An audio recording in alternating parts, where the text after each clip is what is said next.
அனைவருக்கும் வணக்கம். இன்றைக்கி நம்ம இந்த சேனலில் என்ன படத்தோட ரிவ்யூ பார்க்க போகிறோம் அப்படின்னு பார்த்தீங்கன்னா டீசல்.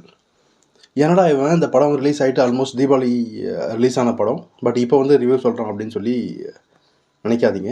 இந்த படத்தை நான் பார்த்தேன், பட் எப்படி சொல்கிறது, ஒரு ரிவ்யூ வந்து அப்போவே பண்ணணுன்னு தான் நினச்சேன். பட் எனக்கு டைம் இல்லாதனால பண்ண முடியல. பட் இருந்தாலும் இந்த படத்துக்கு நம்ம ஃபஸ்ட் ரிவ்யூ பண்ணலாம். ஏன்னா இந்த படம் வந்து எனக்கு பிடிச்சிருந்தது ஒரே ஒரு விஷயத்துக்காக. அந்த விஷயம் என்ன அப்படின்றத வந்து பார்த்தீங்கன்னா நான் கடைசியாக சொல்கிறேன்.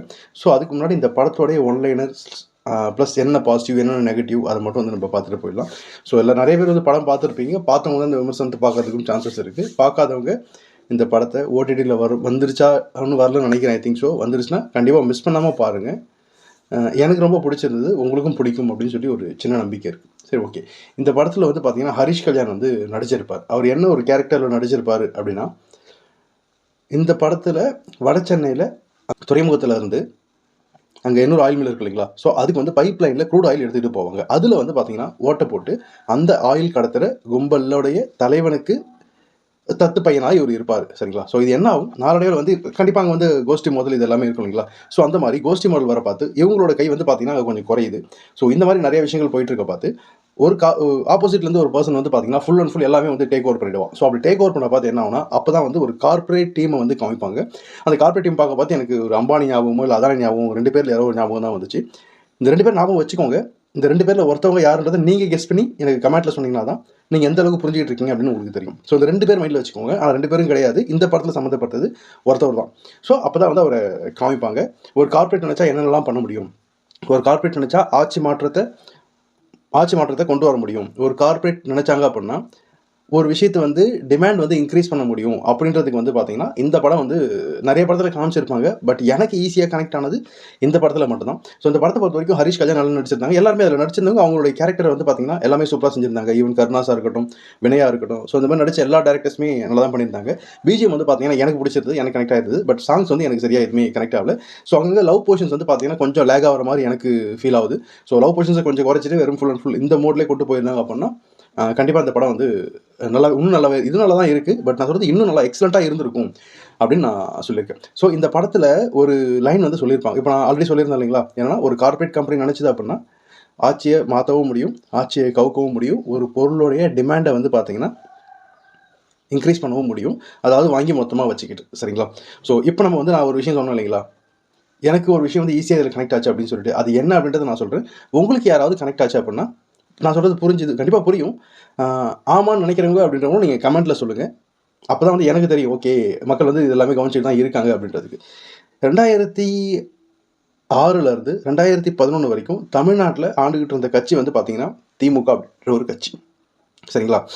ஸோ இந்த டைமில் வந்து திமுகவால் சரியாக வந்து மின்சாரம் மக்களுக்கு கொடுக்க முடியல அப்படின்னு சொல்லிட்டு அங்கங்கே போராட்டங்கள், அங்கங்கே சாலை மறிப்பு, அங்கங்கே வந்து பார்த்தீங்கன்னா எங்கெங்கெல்லாம் கட்சிக்காரங்களாம் போகிறாங்களோ அங்கெல்லாம் பிரச்சனை வந்து பண்ணிக்கிட்டு இருந்தாங்க. கரெக்டுங்களா. ஸோ என்ன ரீசன் அப்படின்னா அந்த டைமில் வந்து நம்ம தமிழ்நாட்டில் மேனுஃபேக்சரிங் கம்பெனிஸ் வந்து ரொம்ப அதிகமாக கொண்டு வந்தார் கலைஞர். ஸோ அதுக்கேற்ற மாதிரி அவங்களால வந்து மின்சாரத்தை வந்து பொதுமக்களுக்கு கொடுக்க முடியல. பட் கம்பெனிக்கு கொடுத்தா தான் அந்த கம்பெனிக்காரன் இங்கே இருப்பான். அந்த டைமில் வந்து இண்டஸ்ட்ரீஸ்க்கு வந்து பார்த்தீங்கன்னா மின்சாரத்தை கொடுத்துருப்பாங்க, மக்களுக்கு வந்து மின்சாரம் கொடுக்கல. எதனால் இந்த டிமாண்ட் ஆச்சு அப்படின்றத நான் ஷார்ட்டாக சொல்லிடுறேன். அதாவது 96 2001 இந்த டைம்லேயும் வந்து பார்த்தீங்கன்னா திமுக தான் வந்து கவர்மெண்ட் வந்து ரன் பண்ணிட்டு இருந்தாங்க. ஸோ அந்த டைம்லேயும் இல்லை அதுக்கு முன்னாடியே வந்து பார்த்தீங்கன்னா விவசாயிகளுக்கும் பார்த்தீங்கன்னா இலவச மின்சாரம் அப்படின்னு சொல்லி கொடுத்துருந்தாங்க. ப்ளஸ் அதே டைமில் வந்து பார்த்தீங்கன்னா இண்டஸ்ட்ரீஸும் வந்து பார்த்தீங்கன்னா அதிகமாக வந்துருச்சு. கரெக்டுங்களா. ஸோ இப்படி வந்த காரணத்தால் மின்சார தட்டுப்பாடு வந்து கொஞ்சம் கொஞ்சமாக இன்க்ரீஸ் ஆகிட்டே இருக்குது. அதாவது ஃபார் எக்ஸாம்பிள் 2096 வந்து கலைஞர் வந்து ஆட்சி ஸ்டார்ட் பண்ணுறாரு. ஸோ அந்த டைமில் வந்து கொஞ்சம் நல்லா தான் பண்ணிக்கிட்டு இருந்தாங்க. அது வந்து எப்படி சொல்கிறது, இண்டஸ்ட்ரீஸாக இருக்கட்டும், விவசாயமாக இருக்கட்டும், இது எல்லாமே பண்ணிட்டு இருக்க பார்த்து க்ரோத் இன்க்ரீஸ் ஆகும். என்ன ஆகும்னு பார்த்தீங்கன்னா அதுக்கு வந்து பார்த்தீங்கன்னா டிமாண்ட் வந்து இன்க்ரீஸ் ஆகும். அது எது டிமாண்ட் இந்த சென்ஸ் எப்படி சொல்கிறது, இப்போ மேனுஃபேக்சரிங் கம்பெனி வந்து ஸ்டார்ட் பண்ணுறாங்க அப்படின்னா எடுத்தோடனே அவங்க ஃபுல் ஃப்ளெஜ்ஜாக ஸ்டார்ட் பண்ண மாட்டாங்க. கொஞ்சம் கொஞ்சமாக தான் இன்க்ரீஸ் பண்ணுவாங்க. அவங்களுடைய மேனுஃபேக்சரிங்காக இருக்கட்டும், எல்லா எதுவும் இருந்தாலும் இருக்கட்டும். ஸோ அதே மாதிரி இலவச மின்சாரம் வந்து பார்த்தீங்கன்னா எல்லாருக்கும் ஒரே டைமில் கொடுத்துல ஆல்ரெடி எக்ஸிஸ்டிங்காக வச்சிருந்தாங்க இல்லைங்களா. ஸோ அவங்களுக்கு மட்டும் தான் வந்து பார்த்தீங்கன்னா மின்சார கனெக்ஷன் கொடுத்தாங்க. ஸோ அது வந்து பார்த்தீங்கன்னா அந்த டைமில் ரொம்ப ரொம்ப கம்மி. அதுக்கப்புறம் என்ன ஆயிடுச்சுன்னா வருஷம் வந்து பார்த்தீங்கன்னா விவசாயிகளுக்கு வந்து இலவச மின்சார கனெக்ஷன் கொடுக்கறதுனால இது வந்து கனெக்ஷன் நம்பர் ஆஃப் கனெக்ஷன்ஸ் வந்து இன்க்ரீஸ் ஆகிட்டே போயிருக்கு. பட் ஆனால் இந்த மின்சாரம் இருக்குது பார்த்தீங்களா, அதை வந்து இன்க்ரீஸ் பண்ணுறதுக்கான சான்சஸ் எதுவுமே வந்து கலைஞர் சைடில் ஸ்டார்ட் பண்ணுவாங்க. அடுத்தது உடனே அவங்க ஆட்சி மாறும், அடுத்தது அதிமுக வருவாங்க. ஸோ அதை நான் என்னன்னு சொல்கிறேன் அப்போ தான் உங்களுக்கு புரியும். ஸோ இந்த மாதிரி வந்து நம்பர் ஆஃப் கனெக்ஷன்ஸ் வந்து இன்க்ரீஸ் ஆக நம்பர் ஆஃப் கம்பெனிஸ் வந்து மேனுஃபேக்சரிங் கம்பெனிஸ் இன்க்ரீஸ் ஆக ப்ரொடக்ஷன் அதிகமாக எலக்ட்ரிசிட்டியோட யூசேஜ் அதிகமாகும். கரெக்ட்டுங்களா? ஸோ இந்த டைமில் 96லேருந்து 2001 வரைக்கும் பார்த்தீங்கன்னா திமுக ஆட்சி பண்ணிச்சு. அந்த டைமில் தான் இது எல்லாத்துக்குமே அடித்தளம் போடப்பட்டது. அடுத்தது 96லேருந்து 2001 வரைக்கும் பார்த்தீங்க அப்படின்னா அதிமுகவோட ஆட்சி வந்து பார்த்தீங்கன்னா நடந்துச்சு. ஸோ இந்த டைமில் நடக்க பார்த்தும் பார்த்தீங்கன்னா அவங்க வந்து இந்த இலவச மின்சாரத்துக்கு கொடுத்தாங்க இல்லைங்களா? ஸோ அது சம்மந்தமாகவும் வந்து பார்த்தீங்கன்னா மக்களுக்கு எதுவும் செய்யலை. அந்த கரண்ட் இருக்குது பார்த்தீங்களா, மின்சாரத்தை உற்பத்தி பண்ணுறதுக்கு ஏதாவது பண்ணலாமா அப்படின்னு பார்த்தீங்கன்னா எதுவுமே பண்ணலை.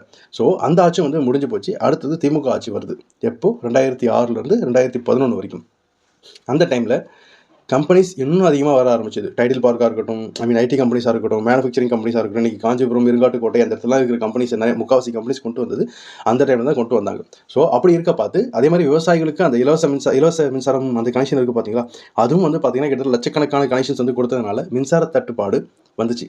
ஸோ அந்த டைமில் தான் கலைஞர் என்ன பண்ணார், நம்ம என்ன பண்ணுவோம், இந்த இப்போதைக்கு நம்ம ப்ரொடக்ஷன் பண்ணுற அந்த கிலோவாட் மின்சாரம் பத்தாது அப்படின்னு சொல்லிட்டு இன்னும் எக்ஸ்ட்ரா பண்ணணும் அப்படின்னு சொல்லிட்டு நிறைய இடத்துல வந்து இப்போ கோயம்புத்தூர், திருநெல்வேலி இங்கெல்லாம் பார்த்தீங்க அப்படின்னா அந்த விண்வெளி சுற்றிட்டே இருக்கும் பார்த்தீங்களா, இது இந்த மாதிரி நிறையா ப்ராஜெக்ட்ஸ் நம்ம பண்ணி நம்ம சைட்லேருந்து கொண்டு வருவோம். அதாவது நம்ம கவர்மெண்ட்டே அது பண்ணுற மாதிரி இருக்கட்டும், மக்களுக்கு வேலை கொடுத்த மாதிரி இருக்கும், மின்சாரமும் நம்ம இன்க்ரீஸ் பண்ண மாதிரி இருக்கும், மக்களுக்கு இது பெனிஃபிட்டாக அமையும் அப்படின்னு சொல்லி கலைஞர் வந்து பார்த்தீங்கன்னா ஒரு திட்டத்தை கொண்டு வராரு. ப்ளஸ் அது மட்டும் இல்லாமல் இந்த டேம்லாம் வந்து மின்சாரம் எடுக்கிறதுக்கு நிறையா ப்ராஜெக்ட்ஸ் வந்து பார்த்தீங்கன்னா கொண்டு வராரு. பட் ஆனால் அந்த டைமில் அதிமுக என்ன பண்ணாங்க அப்படின்னா, எங்கெங்கெல்லாம் போயிட்டு யாரெல்லாம் நிலம் கொடுக்குறாங்களோ அவங்கள வச்சு போராட்டம் பண்ணுறது. அதாவது வந்து விவசாய நிலத்தில் வந்து இவங்க இந்த மாதிரி விண்மில் இருக்காங்க, நாங்கள் வந்து நிலத்தை கொடுக்க மாட்டோம் அப்படின்னு சொல்லி நிறையா போராட்டம்லாம் எல்லாமே பண்ணி அன்றைக்கி வந்து பார்த்தீங்கன்னா மக்களை வந்து கஷ்டத்துக்குள்ளாக்குனது யார் மெயின் ரீசன் பார்த்தீங்க அப்படின்னா அதிமுக தான். நான் எதனால் சொல்கிறேன் அப்படின்னா 2006லேருந்து 2011 வரைக்கும் கலைஞர் டைமில் அந்த பிரச்சனை இருந்தது. கரெக்டுங்களா?